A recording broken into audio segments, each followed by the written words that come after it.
This video is how you disassemble a TAURUS G2C 9mm 2018 model. First, you make sure it's empty. Pop in the clip.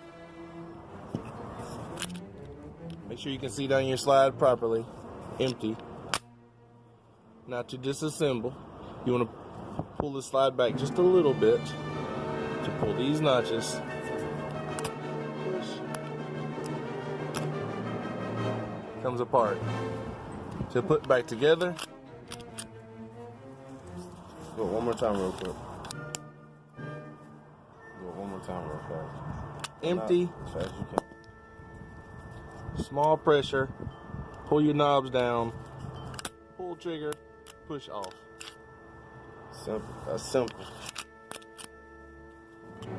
TAURUS G2C 9mm. Thank you.